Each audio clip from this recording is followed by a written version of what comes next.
السلام عليكم ورحمة الله وبركاته. مرحبا بكم في قناة عزيز ميعادي. قصتنا اليوم تحكي عن الرجل الكفيف. رأى شاب فتاة وأعجب بها كثيرا، فقد كانت فائقة الجمال وكان كل من يراها يشهد لها بذلك. أعجب بها الشاب وتقدم لخطبتها فوافقت على الزواج منه، ثم عاش الزوجان حياة سعيدة وبحب عظيم، وأنجب الأطفال.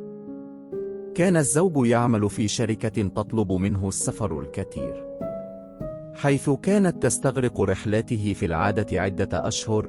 وفي يوم من الأيام سافر الزوج إلى أحد البلدان في مهمة، فحزنت الزوجة حزنا كبيرا وعبرت لزوجها عن خوفها عليه، فطمأنها وأكد لها أنه سيطمئنها عليه باستمرار ولن تشعر بغيابه.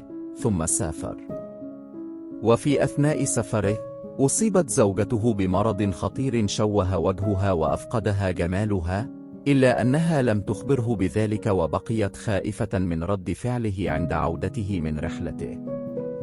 وعانت ما عانت من الأفكار السلبية ظنا منها أنه سيكرهها ولن يتحمل أن يعيش معها ومع الأطفال، إلى أن جاء اليوم الذي عاد فيه.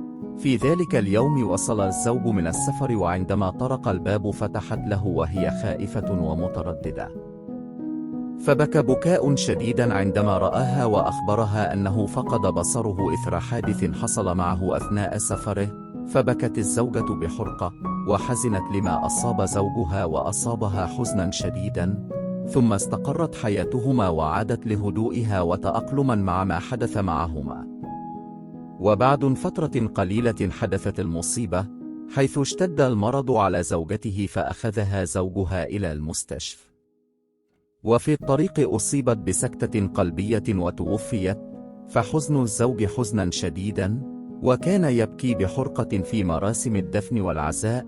وبعد انتهاء المراسم كان يمشي متجها إلى المنزل، فاقترب منه أحد الحضور ليساعده فقال له: لا داعي أن تساعدني، فأنا لست كفيفا، وإنما تظاهرت بذلك خشية أن تصاب زوجتي بالإحباط.